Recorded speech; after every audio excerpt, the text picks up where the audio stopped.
One.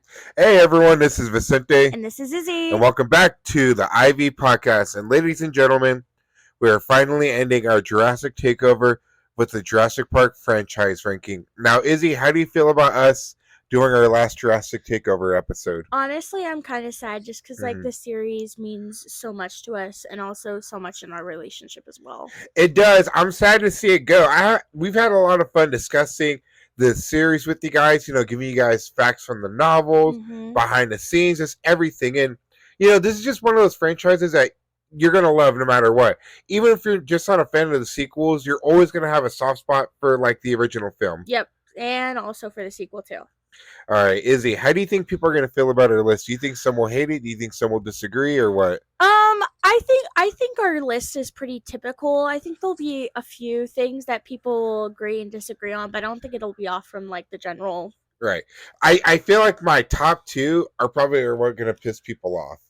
I think our top two are definitely going to be different, but hey. But that's the beauty of it. Everyone can have a different opinion. Yep. And before we get started, we want to ask you, do you think Jurassic Park is a franchise that can get a remake? And what I mean by remake is like a whole ass remake, like basically of the first movie.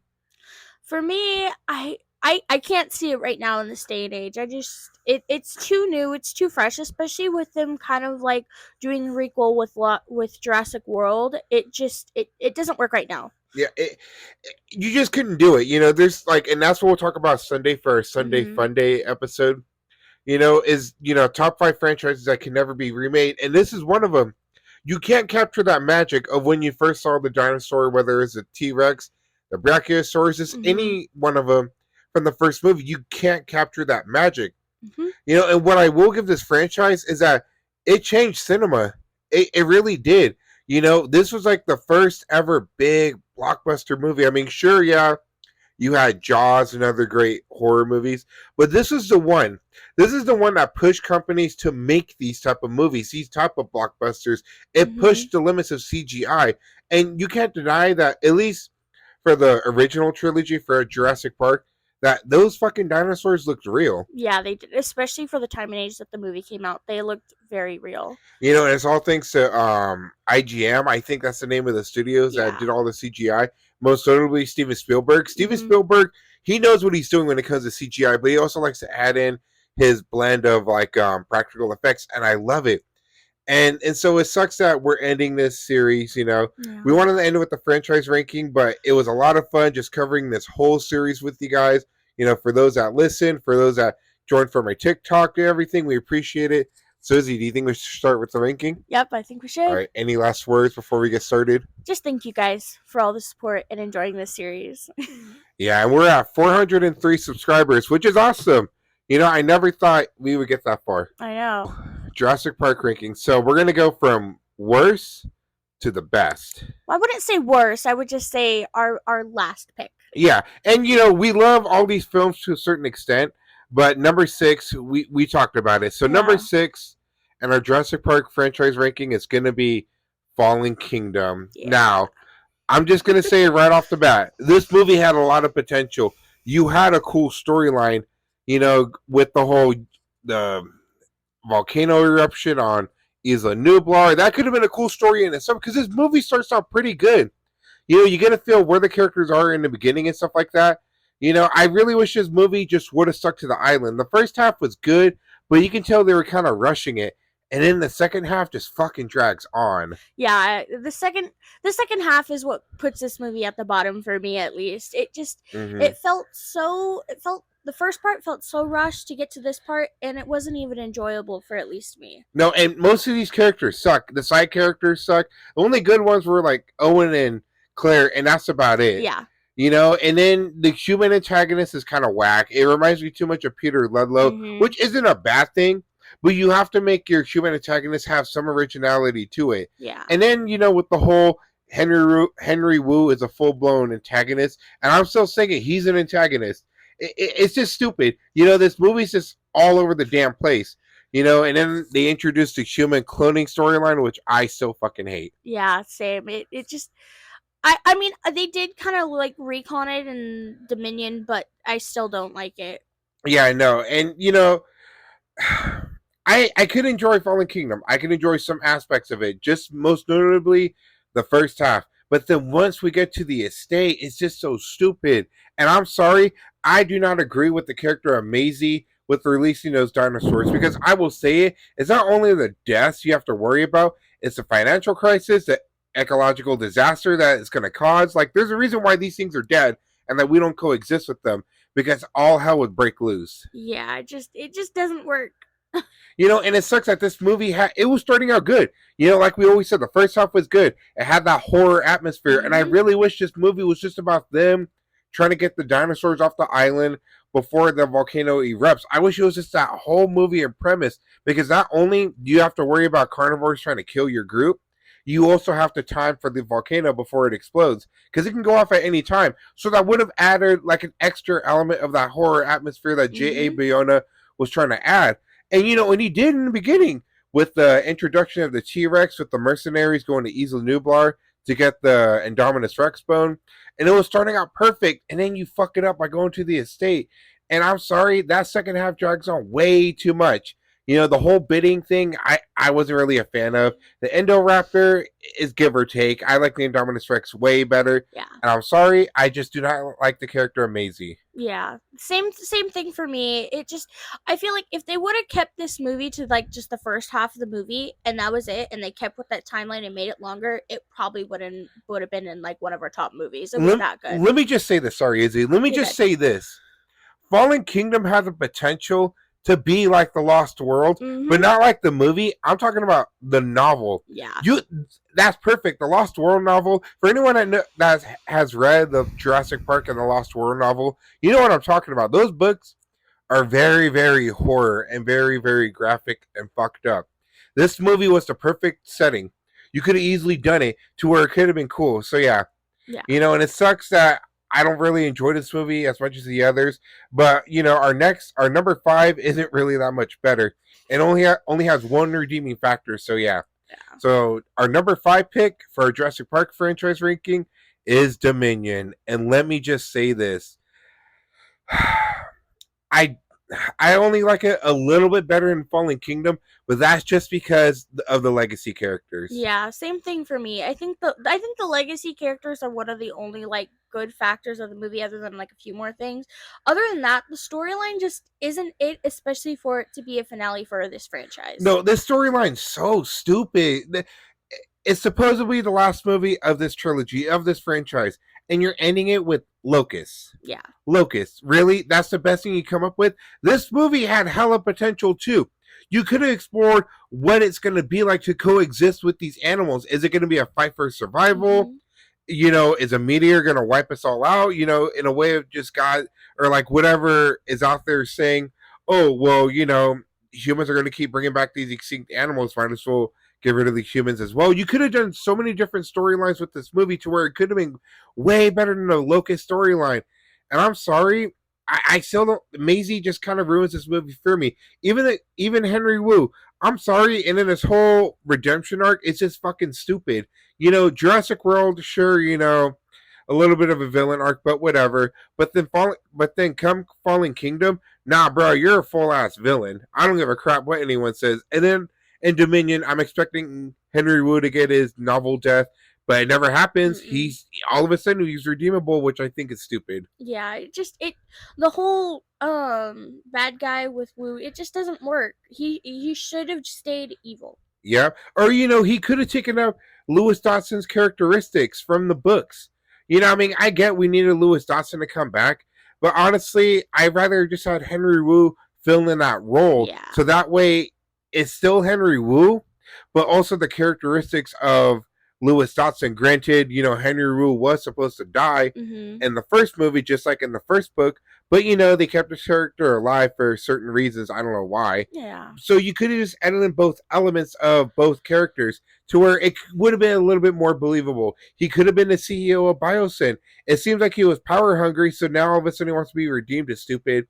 And I'm sorry, with the storyline for Maisie, or is it Maisie? Yeah, it's Maisie. Yeah, Maisie, it is dumb. She's every teenage girl in a fucking movie. Yep. It's stupid. It's so cliche, like, get over it. The only thing I like about this movie that makes me from not putting it at the bottom of the list are the legacy characters, but even then, I don't even think they're used to their full potential. Yeah, just the legacy. If a movie only has legacy characters and that's like the only redeemable quality, tells you about the movie. It just Yeah. I mean, think of it like this. Think of it like this. Think of it as Force Awakens, you know? People love Force Awakens. I love Force Awakens. But it's only because it played it way too safe with legacy characters and just having that nostalgic feeling. You know, it's kind of like what Dominion did. I love the characters of Ian Malcolm, Alan Grant, and Ellie Sattler, but to me, it's like they weren't. You could have cut them, and yeah. nothing really would have changed. They were literally there just to deal with that whole Locust storyline and meet up with their new batch of characters. You know, and it sucks. You know, I really wish we could have seen more because I love these characters, and I was just stuck on them. And so now, for this being the last movie, I just don't like the way it all finished. Yeah, me neither. I wish it had a better storyline for these legacy characters at the bottom line. Like we said in our Dominion review, that a cool storyline you could have done was Biosyn hires Owen Grady, Claire Dearing, Ian Malcolm, Alan Grant, and Ellie Sattler to where they have to help capture these dinosaurs to put them in a sanctuary. That way, you can still get the legacy characters and our new group of characters, but also explore the human coexisting with dinosaurs. That would have been a better story than this fucking stupid Locust storyline. I know the storyline I said is cliche, but at least it makes more sense than this whole bug storyline. Because when I come to a Jurassic Park movie, I want to see dinosaur action, dinosaur horror, and dinosaur chaos. I don't care about the bugs. I really don't. Yeah, and that's kind of just where this movie was lacking, was that I mean, yes, we did see dinosaurs, but it focused way too much on bugs. Yeah, and you know, I can't. We don't want to crap on this movie any much longer. Like I said, slightly better than Fallen Kingdom, but not by much. If it wasn't for the legacy characters, this would be at the bottom of the barrel easily. All right, so coming in at number 4 is going to be Jurassic Park 3. Now, I know we made fun of this movie in our Jurassic Park 3 film review, but you know, I have a good time watching this movie. Granted, I think the only character I like in this movie is Alan Grant. Everyone else could have gotten eaten in this movie, and I wouldn't have cared at all. Because they never even came back in the other movie, so it didn't really matter. Only Alan Grant, and like this movie was enjoyable to watch. At the bottom line, I will say I still hate the fucking mom. I still hate Amanda. She is stupid. You're yelling on an island filled with fucking animals that will kill you. And I'm sorry, I still call bullshit on Eric Kirby's survivability on that island. Like I said in a review, I thought it was 2 weeks he was on an island, and Izzy tells me it's 8 weeks. 2 months. You survived 2 months on an island filled with dinosaurs that will fuck you up. There is no way. And in your whole explanation, T-Rex P, and you don't even care to explain how you got the T-Rex P? Nah, bro, I want to know. There's no way. There is no, Izzy, would you think there's any way you can get T-Rex P without getting killed? No. No, it's so stupid. You know, the only things I like about this movie were the Spinosaurus, Alan Grant, and the birdcage. Other than that, and the animatronics are top notch. Yes. They're the best in this movie. Yes, the first movie and second movie, they have good animatronics and CGI, but Jurassic Park 3 is where it's the best. It's like French kiss or French chef's kiss, chef's kiss. Sorry. And the raptors are one of my favorite part about this movie. The raptor designs. The feathers on the raptors is just perfect because, you know, contrary to belief, dinosaurs did have feathers on them. I think some of them did. I don't think all of them did necessarily. You know, and if they did, I would kind of imagine how the Raptors had it in Jurassic Park 3. But, you know, that's just me. Yeah. Yeah. So, Jurassic Park 3, is it a shit movie? Yes. Is it a fun movie, though, at least? Yes. Yes. And I'm sorry, I still hate the character of Billy. Billy should have been the human antagonist in this movie. You could have had him as a secret engine agent or working for Biosyn, something. You needed a human antagonist in this movie, and that's one of his biggest downfalls, is that as much as I love the Spinosaurus, it just feels like a giant theme park monster. Yeah. It doesn't feel like it's an actual animal because it's hunting them. And I get it. You know, they fucking hit it. They hit its sail with an airplane. But even then, I don't think a Spinosaurus would fucking chase you all around that island just to get revenge. Yeah, it just seems a little much. And so having that human antagonist would have made this movie so much better. Yeah, and like I said, Amanda Kirby, That's all I'm gonna say. That's what ruins this movie for me. Every time she comes on screen, I look at Izzy like this, and I'm like, "This is fuck. Can we just fast forward these scenes?" Like even her husband in the movie tells her, "Dude, go over there and do it if you want to get yourself killed." Mm-hmm. And when your husband's telling you to go do it and to go somewhere else, yeah, I know you fucked up.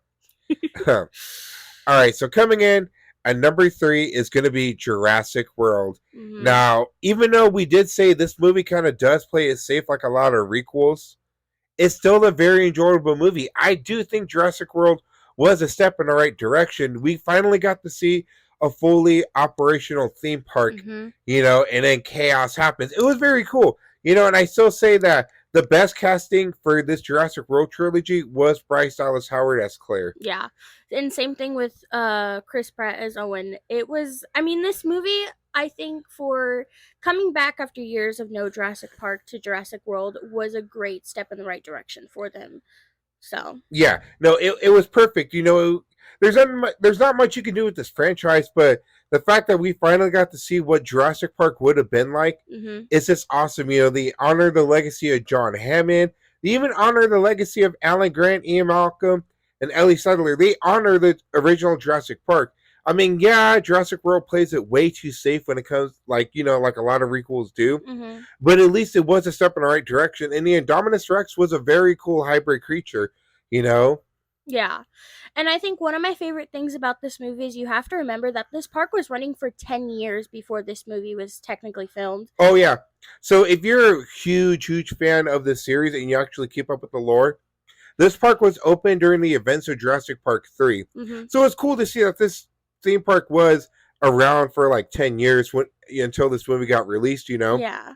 I still think one of my biggest downfalls for this movie is the lack of animatronics. CGI is cool and all, but I want to see realism like the original trilogy. Yeah, you'll never capture that magic ever again, but at least make it look a lot more real. Yeah, I agree. I think the mix between CGI and animatronics are the key when it comes to movies like this. Yeah, and like I'm still mixed on the whole raptor aspect just because like when I think of the raptors in Jurassic Park, I think of them as these killing machines, and I get it, evolution happens, but they should have really just kept the raptors as enemies in this trilogy too. You could have evolved them into better killing machines, and I get it. I mean, it could have been a lot worse because the original Jurassic Park 4 storyline was going to involve human dinosaur dog hybrids. Look up the concept art. I am not joking. These things look like a fucking nightmare. They look like something you would see in a Nightmare on Elm Street movie. Let's just say that. Yeah, and if we didn't have, but my thing is like, if we didn't have the raptors, then we never get Blue. Yeah, I mean, like, Blue's a cool character and all, but, like, you still could have Blue, but I like when these raptors are just wild, dangerous animals. That's the thing, though. Yeah, I can understand that, which I feel like we kind of got at the very end of the movie, but, I mean, Yeah, but, like I said, Indominus Rex is a cool addition. Seeing the Indominus fight the original T-Rex in the first movie was just badass, too. That whole scene in the theater was just awesome. And I feel like that scene was iconic, especially a way to connect the first Jurassic Park to the new generation. Yep, and just like I said, like what me and Izzy said in our Jurassic World coverage, was that Bryce Dallas Howard was the best thing that could have happened to this trilogy because she adds in so many layers. No disrespect to Chris Pratt, he did a good job too, but Bryce Dallas Howard is the MVP of this trilogy. Yeah, her character development throughout all the movies are just amazing, and the writers did a great job with her character. Yep. Okay, now we're down to our last two movies in this franchise, and Izzy, do you think we should say it? I mean, you could go first. All right. I'm going to piss people off. I know I am. But just know that these two movies are neck and neck for both of us. And going in at number 2, and I know I can already feel the hate coming from you people in the comment section, so be nice. So our number 2 is the original Jurassic Park. Now, I know. I love this movie. This movie's perfect. I literally don't have any negatives with it besides, the whole Tim scene in the computer room. Should have grabbed a shotgun, dude. You're literally doing nothing to contribute to the team. Go grab that shotgun. Yeah. Anyways, it was a perfect product of its time. It was action adventure. It came from the Michael Crichton novel. Jurassic Park made movies to what to what they are today. Yeah, the original Jurassic Park movie will one that will never be forgotten, especially by us. But you just, it's hard. I, It's not hard. It's just it's a good movie. It's a good concept, and I love it. But when I read the first novel, I'm not gonna lie, I kind of prefer the novel in some ways. Like I said, this movie is perfect. We get introduced to the characters of Alan Grant, Edley Sadler, and mhm. Ian Malcolm. Even Robert Muldoon, who is more of a badass in the first novel than he is in this one. In this one, he's just kind of like, he's just there. Yeah. Whereas in the first novel, oh, he was just this. Let's just say this motherfucker was riding around on a bike with the rocket launchers blowing up dinosaurs. Oh wow. That's a cool scene in the book.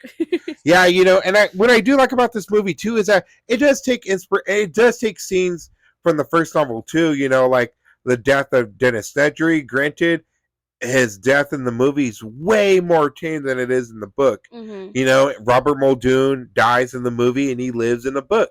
You know, but what I do appreciate about this movie too is that it does carry on this horror atmosphere that was so popular in the first novel. But when you got Steven Spielberg directing this movie, it's gonna be action adventure. Mhm. Because I'm just gonna say it, a R-rated Jurassic Park movie just wouldn't sell well at all. No, I think they definitely went more family friendly with the original Jurassic Park just because they knew the audience that they wanted to watch. So, I mean, I do you think we'll ever get like a horror based Jurassic Park movie?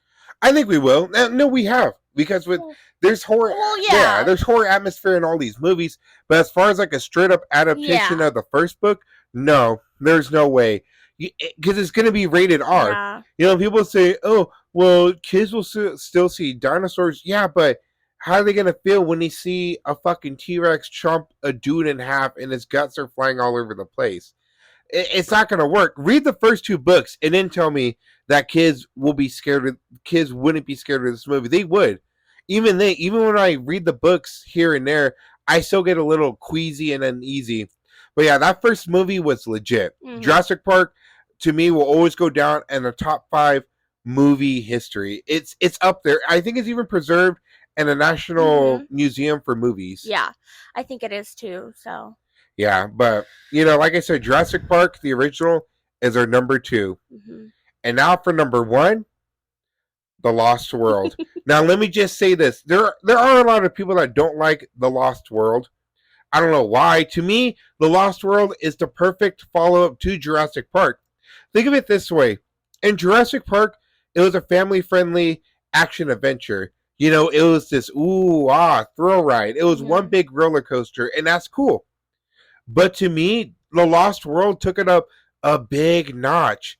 Like this was, I wouldn't say graphic, but it would get pretty disturbing at times. I mean, look at the death of Stark when he fell over the log with the compies. Yeah, that is true.